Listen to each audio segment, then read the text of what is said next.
Life by subscription. Want to have it all? You can when you rent it all. Renting has had a negative astigmatism for a long time because in the past, people only rented if they had to, meaning they only rented if they couldn't buy. But things are changing, and in the new world, people don't want to buy. They want to rent. Be everything and have everything for shorter periods of time as they experience more and more over the years. The subscription economy is characterized by businesses offering goods and services to customers on a recurring basis, typically for a monthly or annual fee instead of a one-time purchase. Surely, you have noticed there is a shift in consumer behavior. Everyone wants to own everything, but they don't have the funds to. Want a Rolex, a Range Rover, or even a $10,000 dress? How about a $10,000 home? Can't afford any of it? No problem. You can rent it.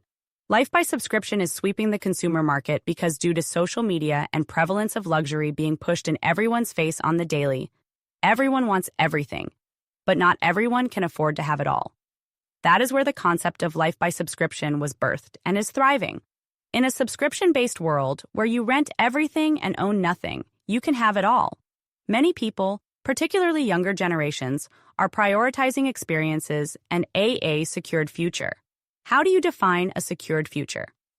As the game board of life changes, just as labor itself is shifting in value, what was always considered secure may not be in the future. The following are considerations around your home and your savings to take into consideration and give thought to as the game board of the game of life changes and value shifts. Why buy a home when you can rent it? Gone are the days that buying a home is a guaranteed good investment. Buying a home is buying a place to sleep and store your things.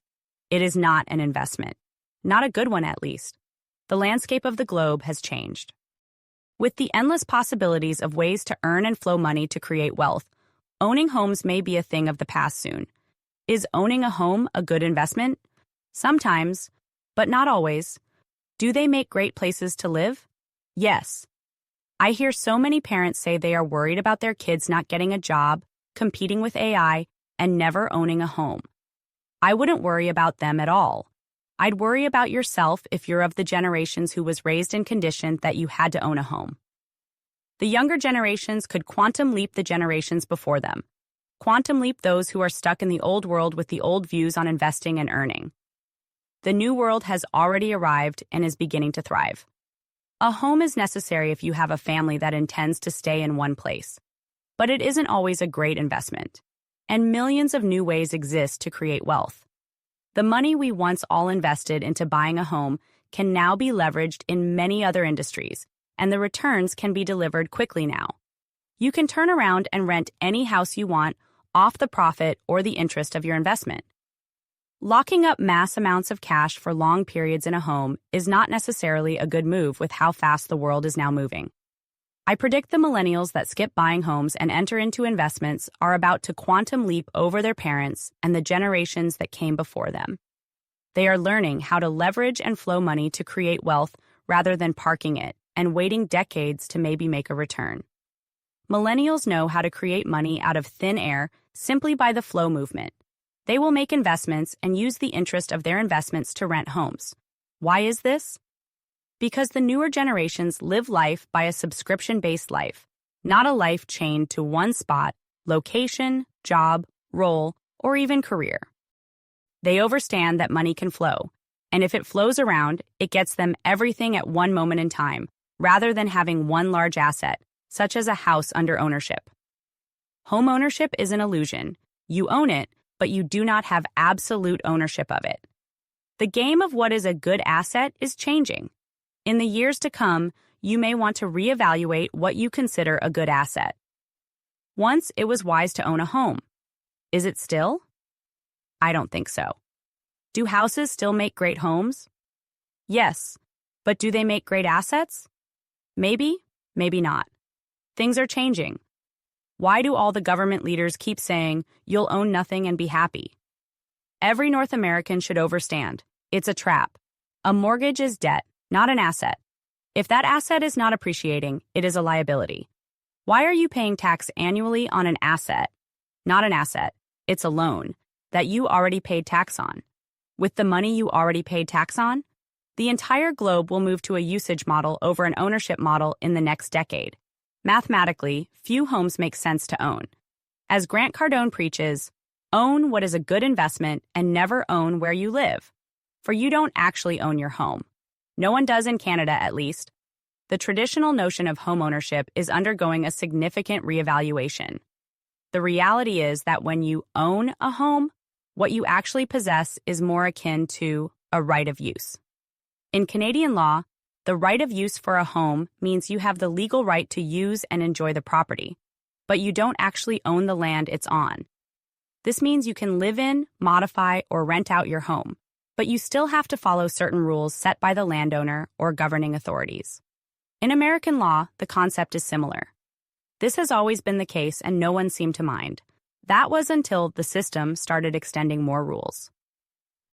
Regardless of where you live, there's an overarching authority that dictates what you can and cannot do with a property, regardless if you own it or not.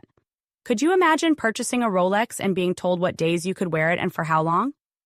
Of course not. Because you own it, you assume it is yours to use. But that is not the case with homes anymore. The concept of owning a home, once considered a sound investment, is now fraught with restrictions. Do you own a condo? I bet you thought if you owned a condo, it was a good, safe investment. And if anything happened to you financially, it was a good play. B, you could rent it out if you have to. Oh, wait. Suddenly, the system dictates who you can rent it to and for how long, huh? Many cities and/or buildings banned Airbnb. But think about that for a moment. If you own it, shouldn't it be up to you if you can rent it? If someone tells you what you can and cannot do with your property, you aren't the boss. Sure, it's your asset, but you have a boss who dictates your moves. These rules could easily increase in the years to come as we have seen more and more overstepping of the system. Such constraints not only limit your capacity to generate income from your property, but also potentially diminish its value. These factors contribute to a growing sense of unease among homeowners. The multitude of rules coming from different directions at once make it clear the control over one's property is not absolute. This realization is vital, especially for those who have heavily invested their finances in their homes.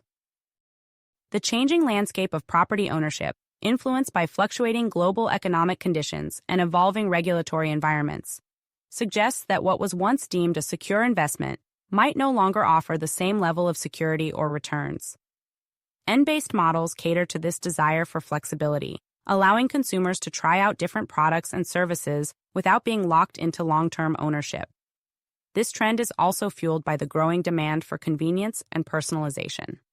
This way of living started on a small scale, such as renting a movie instead of buying it, which at the time was a revolutionary idea, but is soon to take over every industry.